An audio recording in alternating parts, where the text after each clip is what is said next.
장미애 씨가 과거에 술도가에 진 빚. 제가 대신 갚을게요. 박정수를 대신하여 교통사고를 당했던 마광숙은 재활을 마치고 술도가에 돌아오자마자 이해하기 힘든 상황과 마주했습니다. 그것은 바로 한동석의 장모인 박정수 여사가 뜬금없이 세리의 엄마인 장미애와 함께 자신을 만나겠다고 찾아왔기 때문이죠. 게다가 이것도 모자라 장미애가 과거에 술도가에서 훔쳐간 공금을 박정수가 대신 갚아주겠다고 하니 더더욱 어안이 벙벙해질 수밖에 없었어요. 순간 두 눈이 동그래진 마광숙이 박정수를 보며 조심스럽게 물었습니다.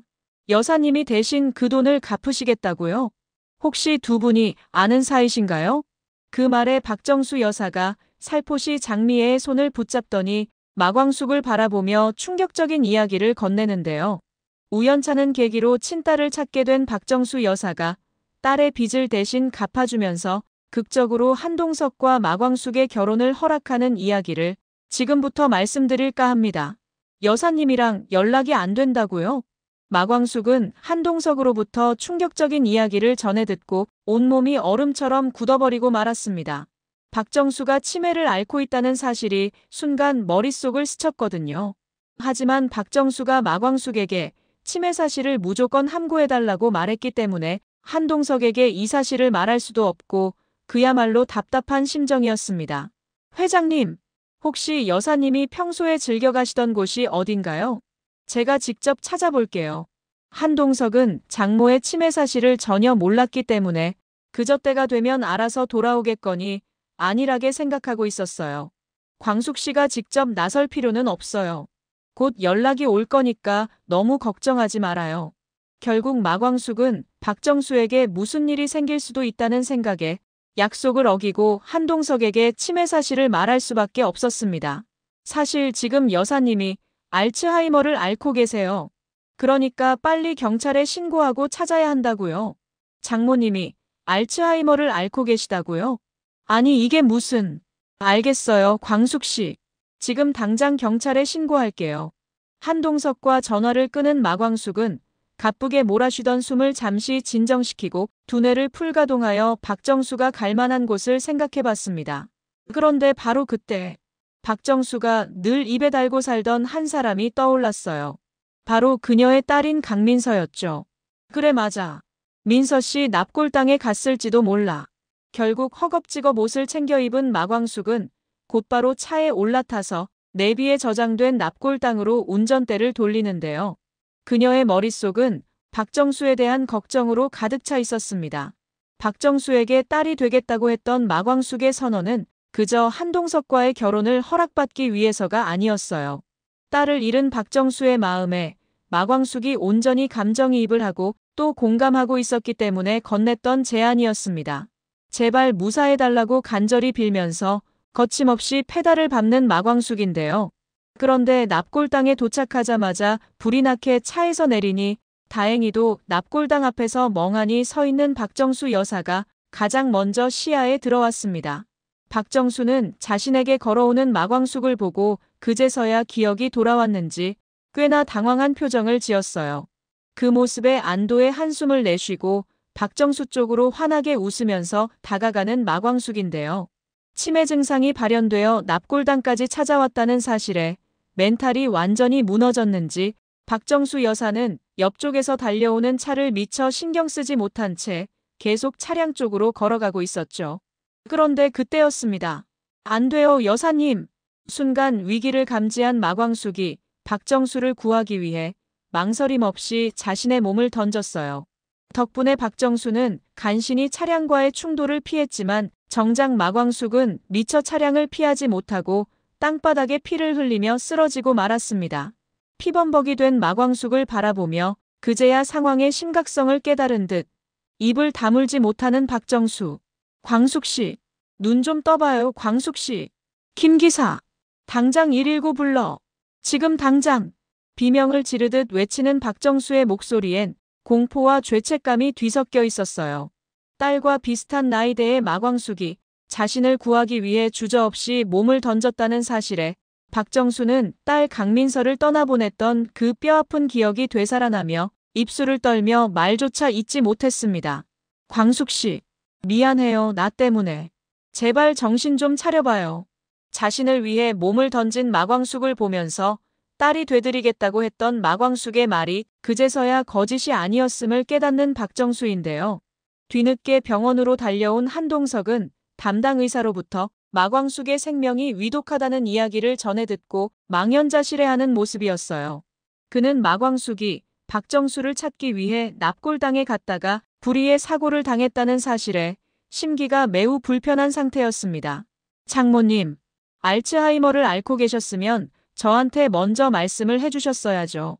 미리 말씀을 해주셨으면 제가 사람이라도 붙여드렸을 텐데요. 미안하네 한서방. 그 부분은 내가 생각이 짧았어.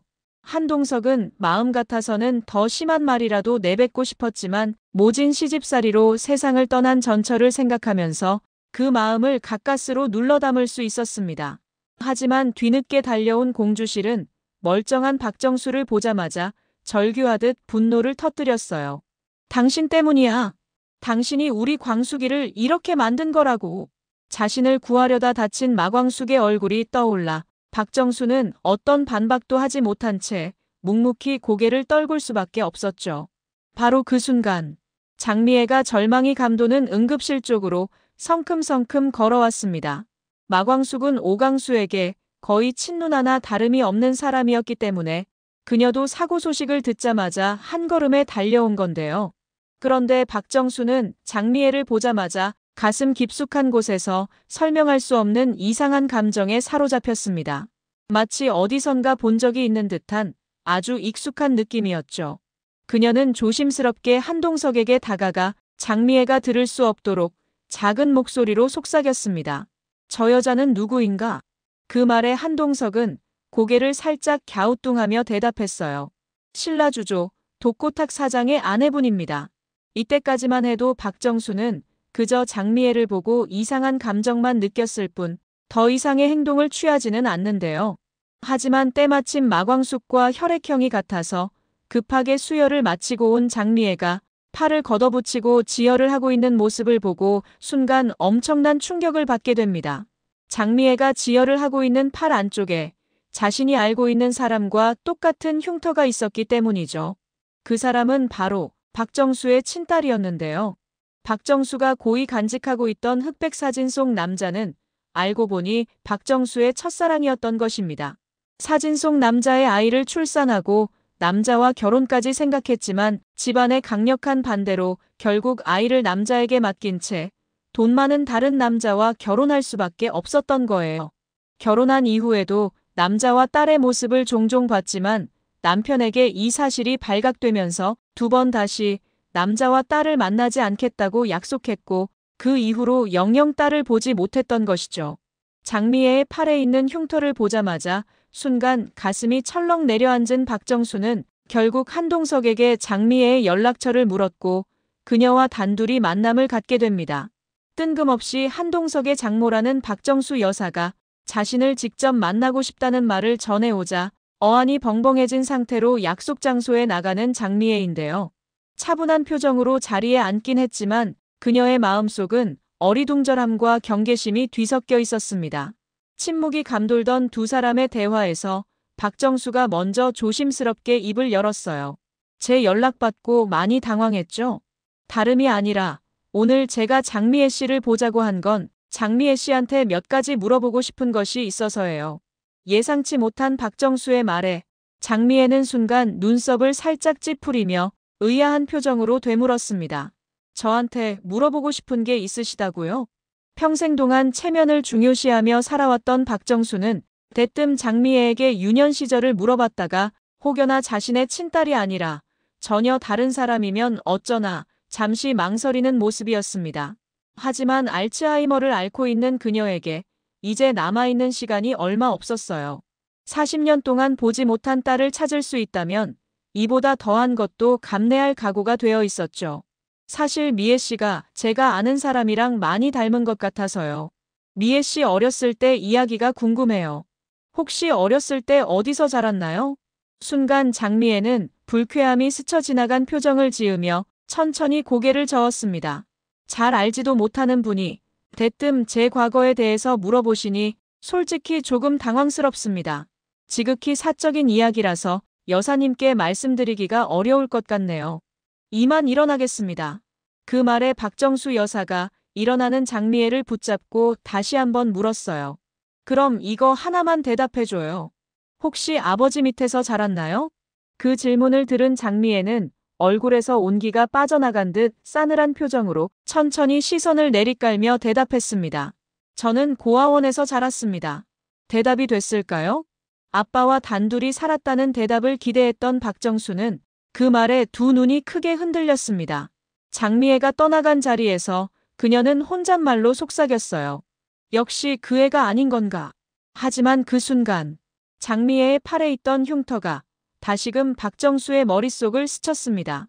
흉터의 크기와 위치가 자신의 딸에게 있었던 그 흉터와 너무도 흡사했기 때문이죠.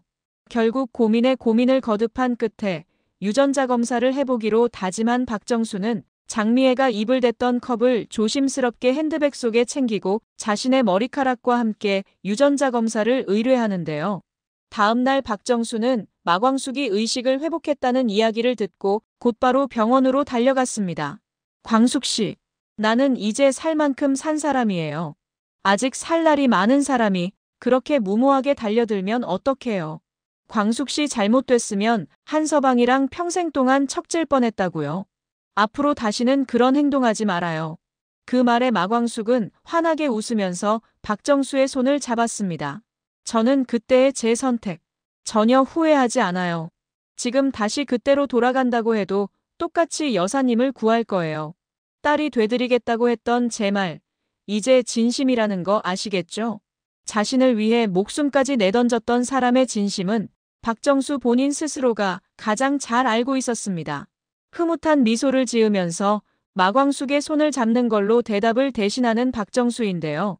날이 밝고 다음 날이 되자 박정수는 곧장 유전자 검사 센터로 향했습니다. 물론 이때까지만 해도 큰 기대는 하지 않았어요. 흉터의 위치와 크기가 같다는 이유로 내 딸이라고 단정 짓는 건 무리였으니까요. 더군다나 장미애는 아빠가 아니라 고아원에서 자랐다고 했기 때문에 사실상 아이의 기대를 저버린 상태였죠. 무심하게 결과 봉투를 받아든 박정수는 담담한 얼굴로 센터를 나오자마자 자신의 차로 걸어가 조용히 운전석에 앉았습니다. 의식적으로 감정을 억누른 채 천천히 봉투를 열어젖히고 결과지를 꺼내보는데요. 하지만 눈앞에 펼쳐진 검사 결과는 그녀의 예상과 완전히 달랐습니다. 32개의 유전자 인자를 공유하여 모녀관계가 완벽하게 일치한다는 문구가 선명하고 분명하게 적혀 있었기 때문이죠. 순간 박정수는 숨을 멈춘 듯 그 자리에 얼어붙어 버렸습니다. 입술이 경련을 일으키듯 떨렸고 두 손 또한 서류를 붙잡고 있는 힘을 잃은 채 덜덜 떨리고 있었죠. 결국 그녀는 손에 들고 있던 검사 결과지를 바닥에 떨어뜨렸고 멍하니 앞을 바라보며 믿을 수 없다는 듯 계속해서 중얼거렸습니다. 정말 장미애 씨가 내 딸이란 말이야? 진짜 그 아이가 맞단 말이야? 40년 동안 보지 못했던 내 딸, 사랑하던 그 남자가 키우던 내 딸이 바로 장미애가 맞았던 것이죠. 마음 깊은 곳에서부터 치밀어 오르는 감정이 눈물과 함께 한꺼번에 터져나왔고 그녀는 가슴을 움켜쥔 채 주저앉을 듯 고개를 떨구었습니다. 그리고 곧장 장미애에게 전화를 걸었어요. 장미애는 또다시 한동석의 장모에게 전화가 오자 떨떠름한 표정으로 전화를 받는데요. 오늘은 또 무슨 일이신가요? 그 말에 박정수가 목이 메인 목소리로 장미애에게 말했어요. 미애야, 내가 네 엄마야. 순간 장미애는 자신이 잘못 들은 줄 알았습니다. 너무 당황해서 잠깐 말문이 막혀버릴 정도였죠. 지금 뭐라고 하셨어요? 여사님이 제 엄마라고요? 박정수는 터져나오는 울음을 억누르지 못하며 단호하게 외쳤습니다. 그래, 내가 너를 낳은 네 엄마라고. 장미애의 머릿속에는 어렴풋이 아빠의 기억만 있었지 엄마에 대한 기억은 전혀 없었기 때문에 박정수의 말을 듣자마자 오히려 미간을 찌푸릴 수밖에 없었어요. 사진 한 장 남지 않은 채 돌아가셨다는 말로 마무리되어 버린 존재가 바로 어머니였습니다. 도저히 믿을 수 없다는 듯 의심스러운 목소리로 되묻는 장미애. 어렸을 때 저희 아버지께서 분명히 제 어머니는 돌아가셨다고 했어요. 그런데 여사님이 제 어머니라고요? 결국 장미애는 그저 혹시나 하는 마음으로 옷을 챙겨 입고 박정수를 만나러 집을 나서는데요. 하지만 99.9%가 적힌 유전자 검사 결과를 보자마자 그녀의 표정이 180도 돌변하게 됩니다. 말도 안 돼. 어떻게 이런 일이? 박정수가 가방 속에서 오래된 사진 한 장을 꺼내 보여주자 그제서야 장미애가 울먹이는 목소리로 사진을 쓰다듬더니 이내 고개를 끄덕였습니다. 아니 이분은 아버지 맞아요. 아버지세요. 박정수는 눈물을 글썽이는 장미애를 보면서 40년 전 친아빠와 헤어질 수밖에 없었던 사연을 장미애에게 천천히 이야기해줬습니다. 집안의 반대로 친아빠에게 딸을 떠맡기고 남편에게 발각되면서 영영 두 사람을 볼 수 없었다는 사실을 말이죠. 박정수의 말을 계속 듣고 있던 장미애는 오랫동안 잊고 있었던 아빠 생각이 났는지 닭똥 같은 눈물을 뚝뚝 떨어뜨렸습니다. 그녀는 목이 메인 목소리로 돌아가신 아버지를 회상하면서 입을 열었어요. 아버지는 참 좋은 분이셨어요. 몸이 많이 편찮으신데도 늘 저를 먼저 걱정해주는 그런 분이셨죠. 박정수가 건넨 흑백 사진을 쓰다듬으면서 하염없이 눈물을 흘리는 장미애인데요. 박정수는 장미애의 손을 따뜻하게 잡아주면서 다른 곳으로 화제를 전환했습니다.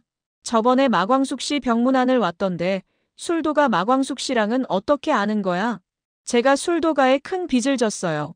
고아원에서 나오자마자 사랑하는 사람을 만나서 아이를 낳았는데 남편이 불의의 사고로 세상을 떠나면서 아이를 술도가에 버렸거든요. 아이를 곁에서 지켜보려고 술도가 격리로 들어갔는데 갑자기 말을 잇지 못하는 장미애를 보고 박정수의 표정이 살짝 굳어지는데요. 격리로 들어가서 그 다음에 어떻게 했는데? 한참을 머뭇거린 장미애는 크게 한숨을 내쉬더니 결국 진실을 이야기했어요. 공금을 훔쳐서 도망갔어요. 순간 박정수의 가슴이 철렁 내려앉았습니다. 아니 잠깐만 미애야. 그러니까 지금 네 아이를 키워준 은인 같은 사람들 돈을 훔쳐서 달아났다는 거야? 미애야, 도대체 왜 그랬어? 제 아들을 되찾고 싶었어요. 아들을 되찾으려면 그 방법밖에 없었거든요. 박정수는 그제서야 자신의 딸인 장미애가 술도가에 씻을 수 없는 상처를 안겨줬다는 걸 깨달았습니다. 술도가를 지칭하여 구멍가게라고 폄하했던 자신의 언행이 불현듯 머릿속을 스치면서 더더욱 부끄러워지는 박정수인데요. 그녀는 뭔가 결심했다는 듯 고개를 숙인 장미애의 손을 잡고 단호하게 입을 열었습니다. 그때 술도가에서 미애 너가 훔쳐간 공금이 총 얼마야? 1억이에요. 잠시 후 박정수와 장미애는 마광숙이 퇴원을 하고 술도가로 돌아왔다는 이야기를 듣고 곧장 마광숙이 있는 술도가로 향했습니다. 장미애의 친엄마인 박정수가 정중하게 딸의 과오를 사과하기 위해서였죠. 마광숙은 장미애와 함께 들어온 박정수를 보고 화들짝 놀라는데요. 아니, 어떻게 두 분이 같이 오세요? 두 눈이 동그래진 마광숙을 보며 박정수가 충격적인 이야기를 꺼냈습니다. 장미애 씨, 제 친딸입니다. 그 말에 깜짝 놀란 나머지 입을 다물지 못하는 마광숙. 세상에나, 그게 정말이에요? 하지만 박정수는 자신의 딸이 저지른 잘못의 무게를 너무나 잘 알고 있었기 때문에 그 어느 때보다도 표정이 무거웠습니다. 제 딸 미애가 술도가에 진 빚이 있다고 들었어요. 대충 1억 정도 된다고 들었는데 제가 그 빚을 대신 갚고 싶어요. 마광숙은 박정수가 당연히 1억만 줄 것이라고 생각하고 조용히 고개를 끄덕이는데요. 하지만 박정수의 입에서 나온 액수는 1억을 훨씬 뛰어넘는 상상할 수도 없는 규모의 돈이었습니다. 그녀는 돈이 들어있는 통장과 도장을 들이밀면서 태연한 목소리로 입을 열었어요. 1,000억입니다. 20년보다 물가가 오른 걸 감안했어요. 마광숙은 장미애가 훔쳐간 공금보다 훨씬 더 큰 금액을 건네받자 크게 손사래를 치면서 고개를 젓는데요. 여사님, 세리 어머니께서 가져가신 돈은 1억이에요. 1억만 주시면 충분하세요. 물가가 오른 걸 감안해도 1,000억은 말도 안 돼요. 그러자 박정수가 마광숙을 보면서 흐뭇하게 미소를 지었습니다. 마광숙 씨 말대로 미애가 가져간 돈만 생각하면 대충 20억 정도면 되겠죠. 하지만 술도가에서 내 귀한 손주를 키워줬다고 들었어요. 이름이 강수라고 했지? 내 손주 키워준 돈이라고 생각해요. 솔직히 마음 같아서는 이보다 더 큰 금액을 주고 싶지만 봄이랑 결이 목도 남겨놔야 해서요. 고마워요, 광숙 씨. 마광숙은 박정수의 말을 듣고도 차마 돈을 받기가 미안한 심정이었습니다. 오강수를 업어다 키운 건 돌아가신 술도가의 사장님과 오장수였기 때문에 자신이 이 큰 돈을 대신 받아도 될지 고민이 될 수밖에 없었는데요. 그런데 그 순간 얼마 전 한동석의 친구로부터 걸려왔던 전화가 생각났어요. 장광약주가 미국 현지인에게까지 널리 인기를 얻어서 추가로 물량을 생산해야 한다는 소식이었죠. 결국 마광숙은 박정수에게 받은 이 거액의 돈을 술도가를 위해 온전히 쓰기로 결심했습니다. 여사님 뜻 잘 알겠습니다. 이 돈, 술도가 생산 공장 확장하는데 잘 쓸게요. 구독과 좋아요는 제가 영상을 제작하는데 큰 힘이 됩니다. 구독, 좋아요